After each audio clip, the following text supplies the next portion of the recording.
said to the woman at the desk, if the FBI comes calling, tell them I'm busy. Hi, I'm Polly Mann, and I'm here this morning with the peace troupe. That's TROUPE, meaning a dramatic troupe from Women Against Military Madness, and we're talking to people about health care and the lack of health care that's affordable by the majority of the American people, and its connection to the military budget, which goes on and on and on. What's being brought into the debate is the huge amounts of money that are being paid, that are being contributed to the various members of Congress by the health insurance industry and the pharmaceuticals, and those people just end up on the committees that make the choice, and they are the people that are saying that our health care is fine. The U.S. accounts for 45% of the total world military expenditure. You probably know all of this. More than all the major nations of the world put together. But we can't afford health care. I think that going into Iraq was a mistake. You think that was a mistake? Yes. Why? Well, because it was all based on false evidence. Are you happy with your present health care plan, whatever it is? No, not really. Why? Right now I'm actually unemployed. Oh yes, we think socialism is running the country. So you're not on the left trying to trick me?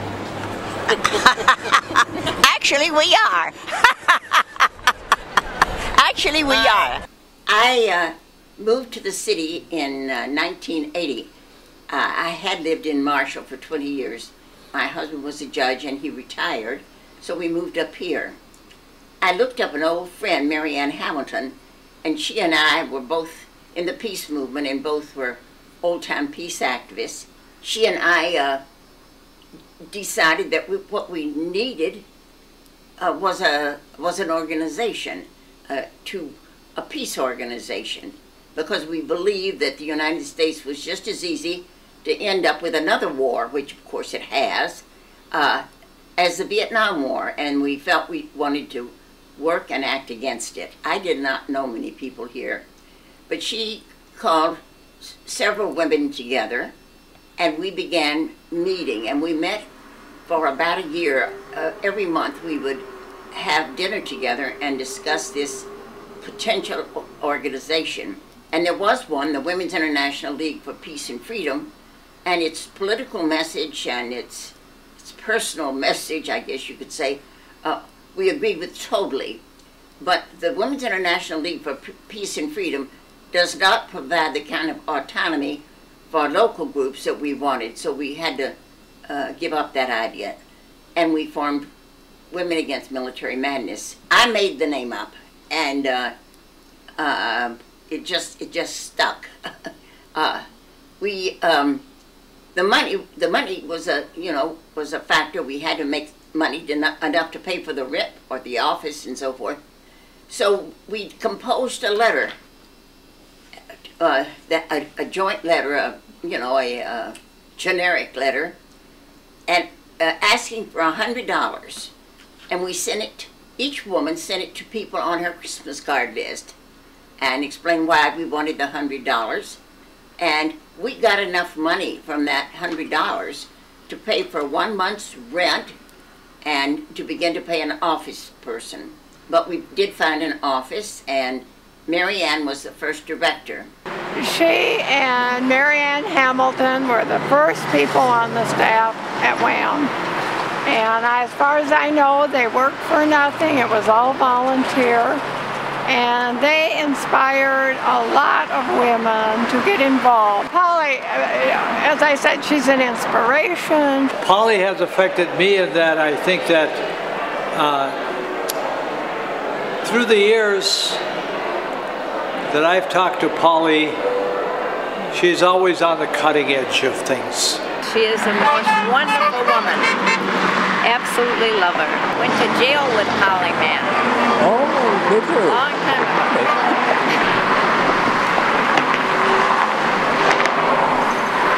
Well, I think Polly is one of the really great people that I know.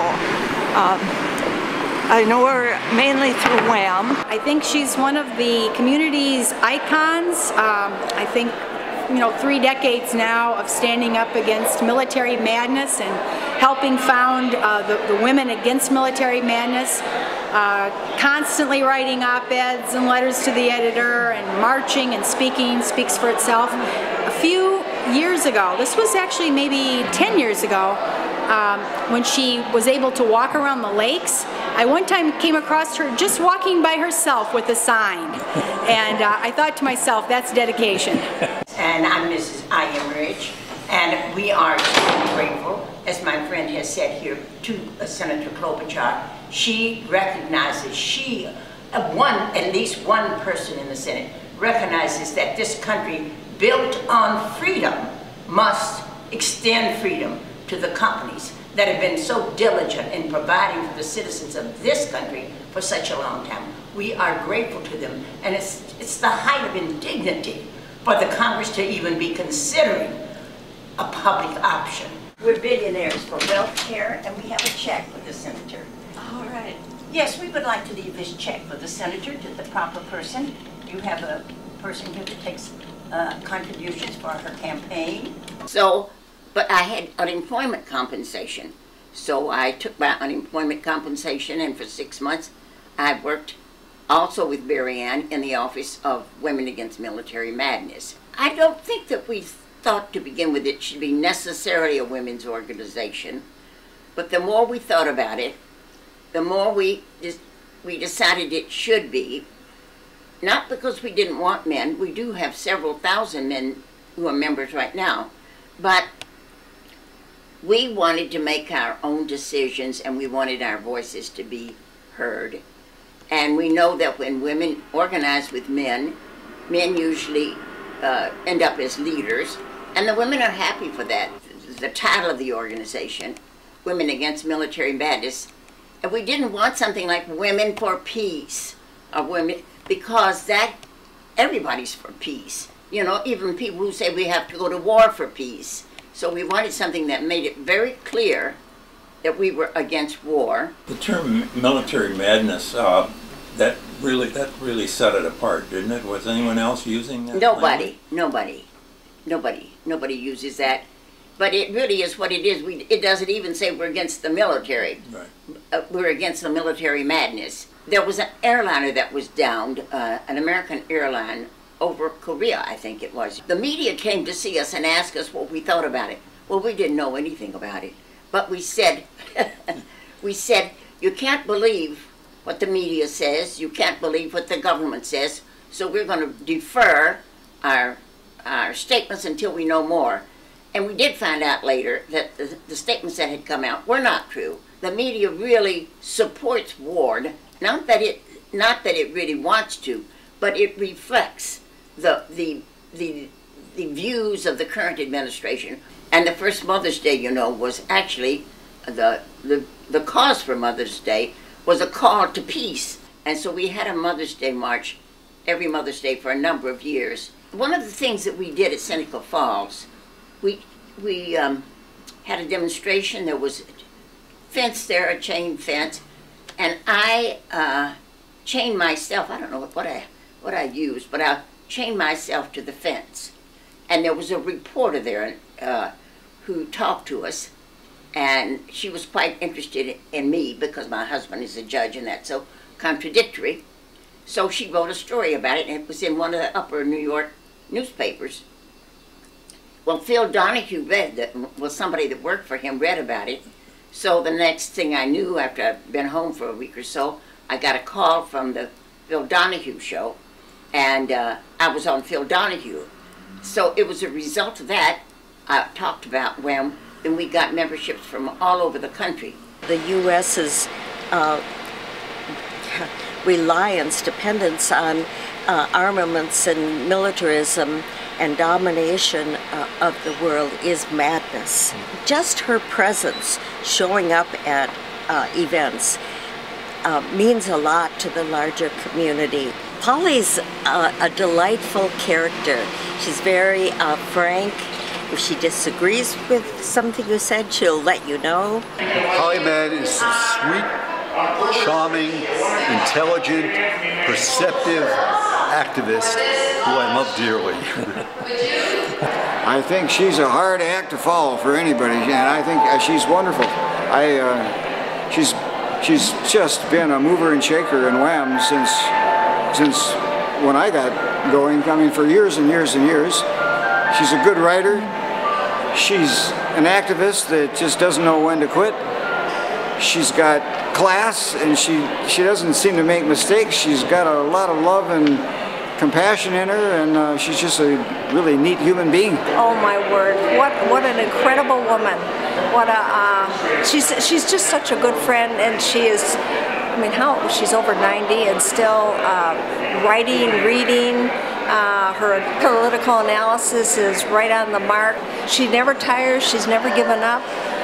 She continues to want to make this a peaceful world. She sticks true to her nonviolence. I'm sure she told you about that, how in the Second World War she understood how horrible war is and has been a nonviolent activist ever since then. And she is the backbone of this organization. There's just no question about that. We all depend on her and look to her, and we are really lucky, really fortunate to have her as a part of WAMM and part of the anti-war movement. And the world is a lucky place because Polly Mann is still at it. We had a camp, a peace camp, the women did, that went all winter long in the Minnesota winter. And they had a yurt, which is a round tent, and they had a camp stove there, and that was up near the Sperry Univac in St. Paul. The women of the neighborhood, that was the Highland neighborhood, brought food in to the people at the camp. And I thought that was so wonderful because I'm certain that many of those women didn't agree with the demonstration, but it was just a human reaction. And I find that so true in Minnesota. I'm convinced that one of the reasons we're able to have what we have here is because this is Minnesota. Even though I was born and raised in Arkansas, I've really come to love Minnesota, and it is my home, and I do like it. Well, I ran for Senate, you know, in 1986, I think it was, for the U.S. Senate. One of the St. Paul newspapermen said to me, I had position papers on every issue you could think of, on agriculture and labor and education, something that neither one of them did. And I got, you know, just a handful of votes. But when I went outstate in Minnesota to the small towns, I'd get front page coverage.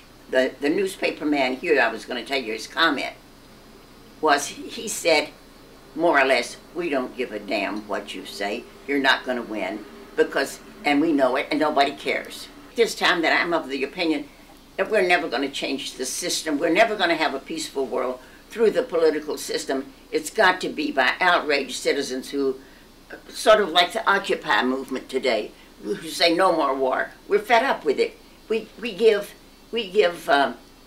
almost half our budget to the military, and we have to cut back on aid to dependent children and food stamps and health measures again and again, and that's not right. 400 families own half the wealth of this country. Now that is disgusting. What do you think of the Occupy movement? Well, I'm all for it. I think it's great. Victories have there been for the peace movement? Well, it's difficult to say, but you do it because you believe that it has to be done, and you don't know what would have happened if you hadn't been out there demonstrating. And we have formed a movement which is recognized. I have an idea that what we need right now is a conference, and I think almost it would be enough to be just an American conference, because we are the biggest threat to world peace that exists is the government of this country. And so if we could have a conference of women that were peacemakers, that could talk about, figure out ways that we could challenge the government. I'm not really sure that it should be only women, but it's kind of a bizarre idea, and I think, as you asked me, that men are less apt to be attracted by something that's so. Our position is we oppose all war. To say you're nonviolent doesn't mean that you're not going to get killed, but that should be we should be nonviolent in everything. One organization that I really do fault are the churches, the Christian churches especially. The Christian churches, a tenet of Christianity, the principal one is that Jesus said you should love your enemies and do good to those that hate you. And one of the 10 Commandments is you should not kill. That is a message I have never heard proclaimed from a Christian altar when the priest has clearly said, or the pastor, Jesus said do not kill. That means, people, that you go home and tell your children do not enlist in the military. There are two kinds of medicines practiced in this country. One is for the poor, one is for the rich. And that should not be true. That should not be. And the U.S. is way down there in terms of mortality rates, infant mortality and deaths from this and that. And it's because, and we spend more than anybody on medical care, and still it's not available to everybody. One thing today, if I were to start an organization or be part of it, it would be women against economic madness, because over the years I've realized that it isn't that the military is just the mercenary for business. The reason that we are in war and that we have this miserable policy is to make the world safe for American business. It's not to make the world safe for people anywhere, either the natives of the country or the people in this country. It's so that business can go wherever it wants to, take advantage of people, the natural resources, and make profits. I think that Christian churches should refuse to give communion to any individual in a military uniform. That a person wearing a military uniform has a primary, their primary admonition is to kill when necessary. If they come back in civilian clothes, fine. It could be the same person. But it was the demonstration, I think, in Senator Boswich's office that landed me in jail. I was there for about 5 days. I didn't get special treatment so you could see it, but I wasn't really treated like the rest of the prisoners. Tremendous noise in there, and you couldn't, at night it was difficult to sleep at all. The prison system is something else again. The FBI came from one of my friends, and she just happened to go out the back door as they were in the front door, said to the one at the desk, if the FBI comes calling, tell them I'm busy. It remains true, no matter who's in office or what party. It says, 1987, 930 billion spent for arms, and I'm sure that's doubled that today. You bought this, all these, when you knew we needed food, health care, housing, education, and so forth. Hold this still a second. Again and again, we find that what happens with the corporations is they own the congressman. I've often thought that if the welfare mothers could afford a really high-paid lobbyist, that would do them more good than anything else. Yeah. What was the story on that? Did you hear that? We were invited, and we thought we might go, but then one of our members had read how it was publicized, I think in the Chicago Tribune, that Oprah was going to talk to Communist Housewives. And we thought, that's no good. I don't know. I don't know whether it would have been better to, it maybe would have been better to go anyhow, and laughed and got on the show and said, I'm not a communist, you know. But we felt that that label was enough to keep us from going. Well, I think that we who are peace activists have become more more accepted in our stance. And it's been really gratifying that over the years, Women Against Military Madness has been treated with respect by the media, and that kind of sets the tone that we were serious and that we were a force to be reckoned with. Do the people in the streets really make a difference? In huge numbers, I think they do. They have to be huge, but they have been huge, and yes, I think they do. I think they do. Well, I thought we don't need boots on the ground in Syria, but we need boots on the ground in the United States. Well, in a way, maybe not boots, but this be okay. Sandals. Yeah, right. Exactly. Exactly. What's your advice to younger people about how can we be optimistic with all the stuff that's going on? I think to be aware of what's going on, to read and not just read one version of the news, but to read several versions so you can get the truth. And now I don't begin to think that truth is something in the middle, because sometimes the truth is all on one side. That doesn't mean there's not another side, but it means that you can find a position that is yours. So I think that's important. And I think it's important that people realize that we have to struggle for peace. I know St. Joan of Arc Church at baptism, one of the questions one of the statements that's made to the parents of a baby is, you have a right, this child has a right to refuse to kill. And that is a right. I guess I would just like to go on a little bit about the obligation that parents have to children to teach them how to resolve conflict and within our families. And I think about my family, where there was great conflict. And I look back now, and I think if the members of my family had simply said to one another, we're never going to agree on this issue. It's always going to be there, but we love one another, so we just accept that we're not going to agree and live our lives. It would have made a great difference to me in growing up, because this conflict bothered me really a lot. And I've thought about it since then, and it's taken me almost a lifetime to figure that out. But I'm convinced now that that's the way to go.